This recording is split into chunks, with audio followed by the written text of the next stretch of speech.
नमस्कार, मैं वीना वर्मा हमारे YouTube चैनल एस्ट्रो वीना पर आपका हार्दिक स्वागत करती हूँ।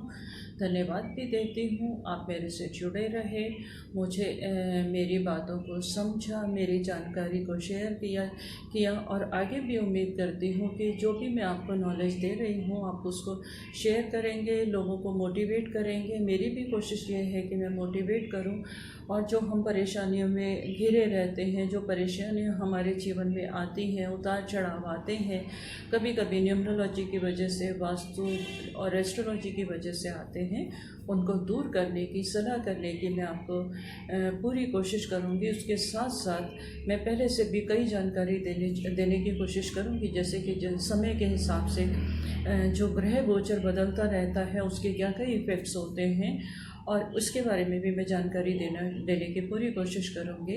आज मैं आपको जानकारी देने की कोशिश कर रही हूँ कि मंगल जो है मीन राशि में प्रवेश कर रहे हैं। ये 18 जून 2020 को मीन राशि में प्रवेश कर जाएंगे और यहाँ पर ये 16 अगस्त 2020 तक रहेंगे। तो क्या क्या अलग अलग राशियों के ऊपर क्या क्या इसका इफ़ेक्ट रहेगा, लोगों कैसे रिएक्ट करेंगे, लोगों के ऊपर क्या प्रभाव पड़ेगा, अच्छे बुरे सभी प्रभाव के बारे में हम चर्चा करेंगे। तो आज हम चर्चा करेंगे अग्नि तत्व राशियाँ। अग्नि तत्व राशियों में हमारी आ जाती है मेष, सिंह और धनु राशि आती है। इनके स्वामी जो है, अधिपति स्वामी जो है मंगल, सूर्य और बृहस्पति है। और मंगल, सूर्य और बृहस्पति का हमारे जीवन पर बहुत प्रभाव होता है। मंगल हमें प्रोटेक्ट करता है, सेनापति है और ये हमें हर चीज़ से रक्षा करता है। परंतु हम ज़रूरी नहीं है कि हमेशा सेनापति हमारी रक्षा कर पाए, वो कभी कभी कुछ खुद भी परेशान हो जाता है। वो ग्रह जो सबको परेशान करते हैं इनको भी परेशान करते हैं। सूर्य जो है राजा है, इसके तेज से हमें बचाता है। बृहस्पति जो है वो अपने ज्ञान से हमारी रक्षा करता है। पर इन राशियों के ऊपर इसके क्या प्रभाव होंगे इसके बारे में हम चर्चा करेंगे, क्योंकि ये हम पिछले काफ़ी समय से देख रहे हैं कि हमारे बीच में जो महामारी फैली हुई है और सभी लोग इससे अफेक्टेड हैं। कुछ लोग डिप्रेशन में चले गए हैं, कुछ को काम की प्रॉब्लम है, कुछ लोगों के काम के रास्ते ख़त्म हो गए हैं, कुछ नहीं कर पा रहे, कई लोग इसकी बीमारी के प्रभाव में भी आ चुके हैं। तो ये कुछ ना कुछ एस्ट्रोलॉजिकल कारण भी होता है। जब बड़े बड़े ग्रह कुछ भी छोटे ग्रहों के प्रभाव में आ जाते हैं, उनके इफ़ेक्ट में आ जाते हैं, तो ये परेशानियां हमें फेस करनी पड़ती हैं। इन मुश्किलों से हमें निकलना पड़ता है। इन मुश्किलों से निकलने के हमारे पास रास्ते भी होते हैं। मुश्किलें आती हैं तो रास्ते ज़रूर होते हैं, प्रॉब्लम आती है तो सल्यूशन होते हैं, बीमारी आती है तो उसकी मेडिसिन भी पहले से आ जाती है, पर हम उसकी तरफ से अवेयर नहीं होते, हमें उसकी जानकारी नहीं होती, हम उसे इग्नोर कर देते हैं। तो आज हम चर्चा करेंगे कि मेष, सिंह और धनु राशि के ऊपर इसके परिवर्तन के क्या प्रभाव पड़ेंगे।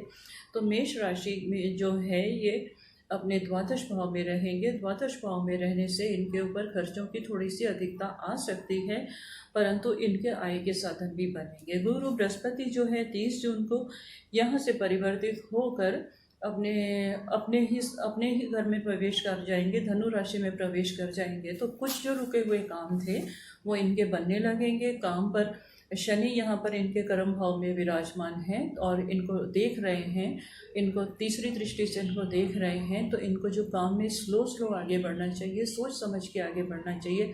क्या है कि ये जो मेष राशि के जो लोग जो होते हैं बहुत उतावले होते हैं, एनर्जी लेवल बहुत हाई होता है, ये हर काम को तुरंत करने की कोशिश करते हैं, परंतु कभी कभी रेस जीतने के लिए हमें अपनी स्पीड जो है वो कम कर देनी चाहिए। तो मेरे को इनको सबसे बड़ी सलाह यही है कि ये अपनी स्पीड को थोड़ा सा कम करें, सोच समझ के डिसीज़न लें। कई बार ऐसा होता है कि जब हमारे पास कोई गाइड नहीं होता तो हम खुद अपने आप से पूछें कि ये डिसीज़न हमारा सही है या नहीं है। ये समय सोच समझ के डिसीज़न लेने वाला है। और इनकी जो छठे भाव पर भी इनकी दृष्टि पड़ेगी तो छठे भाव पर इनकी इम्यूनिटी बढ़ेगी और इनकी रेजिस्टेंस भी बढ़ेगी। साथ साथ इनको अपनी हेल्थ का ध्यान रखना ही है। इम्यूनिटी बढ़ने का मतलब ये नहीं है कि हम ओवर कॉन्फिडेंट हो जाए और केयरलेस हो जाए और किसी भी तरह से हम अपने जीवन में कोई भी चैलेंज ले लें, बाहर निकल जाए, किसी अनजान लोगों से मिलना शुरू कर दें। इनको अभी इसका ध्यान रखना पड़ेगा। जीवन साथी के स्वास्थ्य का इनको विशेष ध्यान रखना है। और अगर आप कोई पार्टनरशिप में काम कर रहे हैं तो अपना व्यवहार ऐसा रखिए कि किसी तरह से डिस्प्यूट ना हो, कोई आर्ग्यूमेंट ना हो और आपकी कोई बात उनको बुरी ना लगे। अब हम बात करते हैं सिंह राशि के ऊपर। सिंह राशि के जातकों के ये अष्टम भाव में प्रवेश करेंगे। तो अष्टम भाव में प्रवेश करने के बाद सबसे पहली सलाह तो मैं इनको यही देना चाहूँगी कि ये लोग अगर कहीं ड्राइविंग करते हैं, कहीं बाहर जाते हैं, घूमने का प्रोग्राम होता है, घर से बाहर निकलते हैं, तो इनको बहुत ध्यान रखना पड़ेगा। मेन मकसद इनका अपना ध्यान रखना है, अपने साथ में जो चल रहे हैं उनका भी ध्यान रखना है। ड्राइविंग अगर कर रहे हैं तो भी इनको बहुत ध्यान से ड्राइविंग करनी है, आसपास देख के सोच समझ के। इनका फोकस बिल्कुल बिगड़ना नहीं चाहिए। और आर्थिक उन्नति इनकी होगी। छोटे भाई बहनों के स्वास्थ्य की इनको विशेष चिंता हो सकती है, जो कि ये टेम्पररी फेज़ है। अगर वो किसी बीमारी से परेशान हैं तो उसका ट्रीटमेंट लें, उसको उनका ध्यान रखें और इनको पूरा फ़ायदा हो जाएगा। और कोई प्रॉपर्टी के मामले उलझे हुए हैं तो वो भी धीरे धीरे नेक्स्ट मंथ सॉर्ट आउट हो जाएंगे।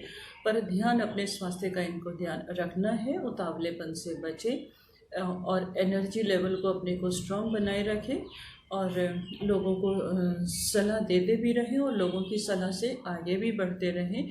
कभी कभी मनन करने की भी ज़रूरत है, तो एंजाइटी से बढ़ें, गुस्से से बचें।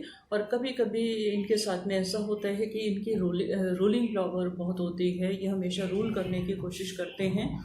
तो अगर इनके साथ में ऐसा होता है और इनको कोई भी परेशानी का सामना करना पड़ता है, ये बहुत जल्दी परेशान हो जाते हैं, इनकी कोई बात ना माने, तो उस वक्त इनको कुछ चीज़ों को इग्नोर भी करना चाहिए। इग्नोर करेंगे तो ये आगे बढ़ेंगे।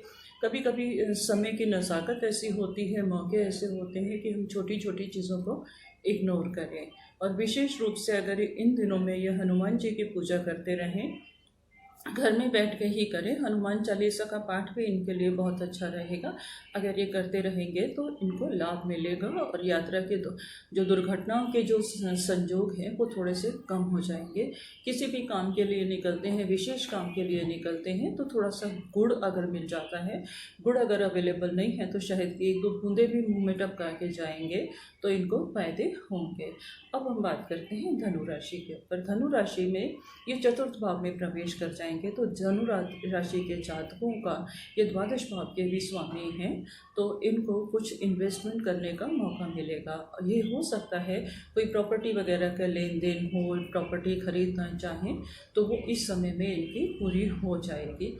पंचम भाव का स्वामी है, तो कुछ एजुकेशन के रास्ते भी इनके खुलेंगे। कुछ नया जानना चाहते हैं तो ये आगे कर सकते हैं। किसी नए कोर्स में एडमिशन लेना चाहते हैं तो इनके लिए बहुत बेहतर समय है। परंतु चतुर्थ भाव में होने में अगर ये अकाउंट से रिलेटेड और मीडिया से रिलेटेड किसी भी चीज़ में जाना चाहते हैं या टेक्नोलॉजी से रिलेटेड किसी भी चीज़ में जाना चाहते हैं तो इनको विशेष लाभ होगा और ये उसका फ़ायदा भी उठा पाएंगे। प्रॉपर्टी अगर खरीदते हैं तो देखिए, धनु राशि में लगन में केतु बैठे हुए हैं, तो कभी कभी वो इनसिक्योरिटी सी महसूस होती है। हमें लगता है कभी कॉन्फिडेंस नहीं आता, क्योंकि केतु के पास है तो सब कुछ, पर वो उसको ये पता नहीं है कि मेरे पास कितना कुछ है। वो उसको खुद को नहीं पता मैं क्या क्या है। और राहु जो है सप्तम भाव में बैठे हुए हैं, तो इनसे अगर कोई इनका मिसयूज़ करने की कोशिश करता है, मिसगाइड करने की कोशिश करता है, तो सोच समझ के डिसीजन ले। 30 तारीख को जब गुरु बृहस्पति इनके लगन स्थान में यानी कि धनु राशि में ही प्रवेश करेंगे तो इनको काफ़ी फ़ायदे भी होने लग जाएंगे। और इनको एक चीज़ का और ध्यान रखना है कि अपने जो पार्टनर हैं, सामने जिनके साथ काम करते हैं, ऑफिस हैं, कोलीग्स हैं, वहाँ पर ये इनको वाणी पे नियंत्रण रखें। कोई भी कमिटमेंट जल्दबाजी में ना करें तो इनको किसी तरह का नुकसान नहीं होगा। और अगर ये प्रॉपर्टी खरीदना चाहते हैं तो दिशाओं का ज्ञान लिए बिना ना करें, उसके पेपर्स भी चेक कर लें। पेपर्स अगर कोई इलीगल पेपर्स नहीं होना चाहिए, तो उसके बाद ये प्रॉपर्टी में इन्वेस्ट कर सकते हैं। इन्हीं शब्दों के साथ मैं समाप्त करती हूँ। फिर मुलाकात की उम्मीद में फिर से आपसे मुलाकात करूँगी एक नए एपिसोड के साथ, जहाँ पर हम दूसरी चर्चा करेंगे। और उम्मीद करती हूँ आपको मेरा ये चैनल पसंद आया तो लाइक कीजिए, सब्सक्राइब कीजिए, लोगों के साथ शेयर कीजिए, जिससे मैं ज़्यादा से ज़्यादा आपके साथ जानकारी बांट सकूँ, लोगों को जिस भी परेशानी में गुज़र रहे हैं उनकी परेशानियों को सॉर्ट आउट कर सकूं। ये मेरा मिशन है और मैं इसको पूरा करना चाहती हूँ। वो आपके सहयोग से ही पूरा होगा। और अगर आपको कोई समस्या है, कोई परेशानी है, आप बेझिझक मुझे कमेंट बॉक्स में मेरे को ईमेल कर सकते हैं। मैं डेफिनेटली आपकी समस्याओं का सिंपल छोटी छोटी रेमेडीज से दूर करने की कोशिश करूँगी। फिर मुलाकात करते हैं। धन्यवाद।